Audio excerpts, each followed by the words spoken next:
Assalamualaikum warahmatullahi wabarakatuh. Perkenalkan, nama saya Wafirul Khairiyah dari Fakultas Hukum dan Ilmu Sosial Program Studi Hukum Universitas Muhammadiyah Kota Bumi semester 2 dengan MPM 2374201056. Jadi saya di sini ingin memenuhi tugas dari dosen pengampu Bapak Ibrahim Fikma Edrisi SAMH mata kuliah Pendidikan Pancasila. Saya ingin membahas tentang kemiskinan yang ada di Indonesia. Apa sih kemiskinan itu? Kemiskinan adalah suatu keadaan di mana seseorang tidak mampu untuk memenuhi kebutuhan hidupnya dalam aspek pangan, sandang pakaian, tempat tinggal, dan pendidikan. Seperti yang kita ketahui bersama, kemiskinan di Indonesia masih menjadi salah satu masalah besar yang harus dihadapi bangsa Indonesia sejak dulu hingga sekarang. Akibat tentang kemiskinan. Dengan kesadaran akan penderitaan yang disebabkan oleh kemiskinan, saya menegaskan bahwa kemiskinan bukanlah takdir yang harus diterima, melainkan masalah yang harus diselesaikan dengan tekad dan keberanian. Akibat kemiskinan sangatlah luas dan seringkali melibatkan berbagai aspek kehidupan seseorang termasuk kesehatan, pendidikan, kesempatan pekerjaan. Harapan untuk mengatasi kemiskinan haruslah komprehensif dan melibatkan berbagai sektor, termasuk pemerintah, organisasi, dan masyarakat sipil. Ada 5 faktor yang mempengaruhi kemiskinan yang ada di Indonesia. Yang pertama, sulitnya mendapatkan pekerjaan.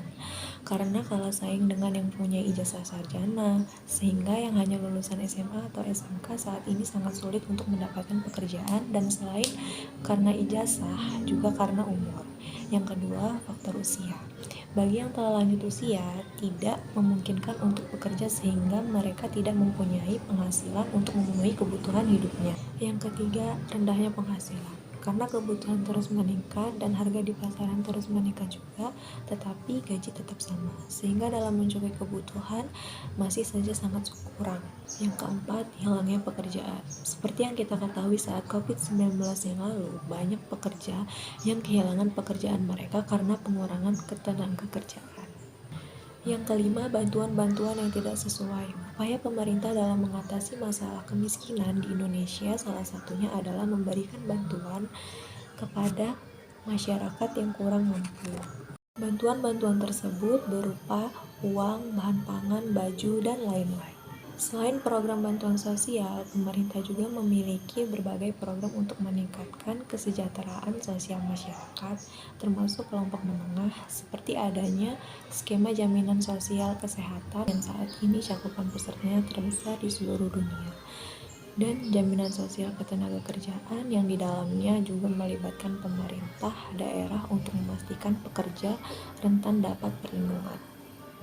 Dampak-dampak dari kemiskinan. Kemiskinan memberikan dampak yang berbagai macam, mulai dari meningkatnya angka kriminalitas atau tindak kriminalitas, pengangguran, kesehatan terganggu, dan yang paling penting untuk saat ini adalah banyak anak-anak yang tidak mendapatkan pendidikan karena keterbatasan ekonomi. Ada 4 cara yang dapat dilakukan untuk mengatasi kemiskinan di Indonesia. Yang pertama, pemerintah membuka lapangan pekerjaan untuk masyarakat Indonesia. Yang kedua, pemberian gaji yang sesuai. Yang ketiga, penyaluran bantuan yang tepat sasaran. Yang keempat, tidak melakukan tindakan korupsi.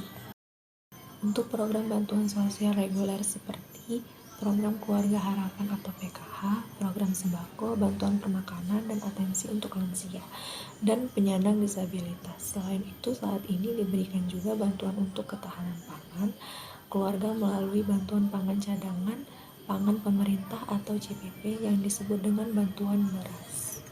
Menurut banyak pendapat, seseorang yang dikatakan miskin dapat diukur dari berbagai cara, yaitu yang pertama, kekurangan materi.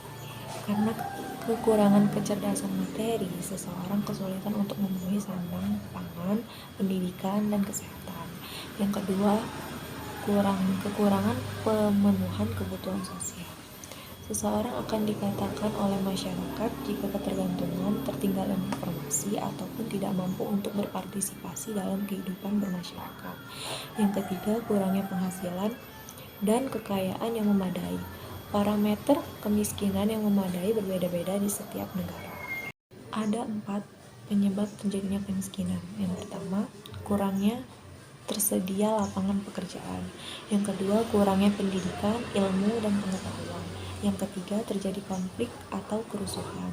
Yang keempat, perubahan iklim atau bencana alam. Ciri-ciri kemiskinan yang hingga saat ini masih dipakai untuk menentukan kondisi miskin. Yang pertama, tidak memiliki faktor produksi sendiri seperti tanah, modal, peralatan kerja, dan keterampilan yang memadai.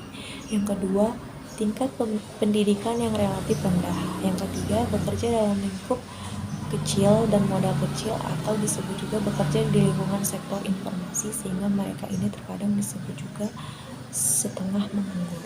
Ada 6 jenis kemiskinan, yaitu yang pertama, kemiskinan subjektif, yaitu persepsi individu bahwa ia tidak mampu memenuhi kebutuhan hidupnya. Yang kedua, kemiskinan mutlak. Kemiskinan jenis ini merupakan bentuk kemiskinan di mana pendapatan individu atau keluarga berada di bawah persyaratan kelayakan atau di bawah garis kemiskinan. Yang ketiga, kemiskinan relatif.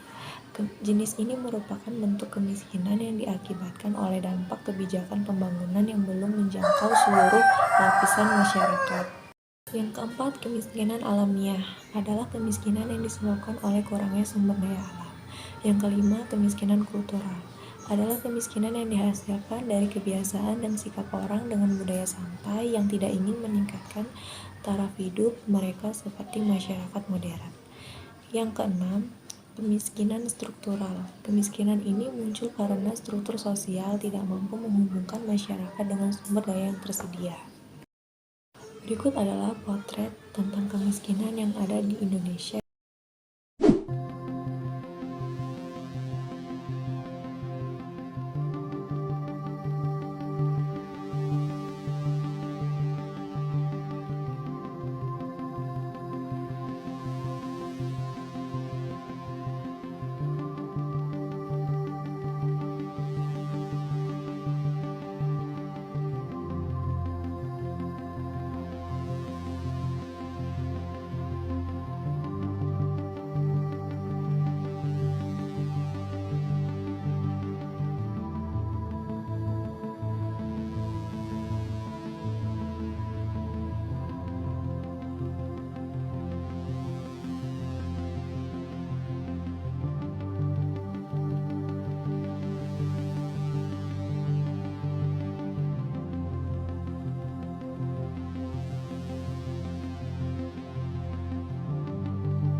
Solusi untuk menghindari dari kemiskinan: yang pertama, jangan pernah berhutang untuk yang tidak perlu.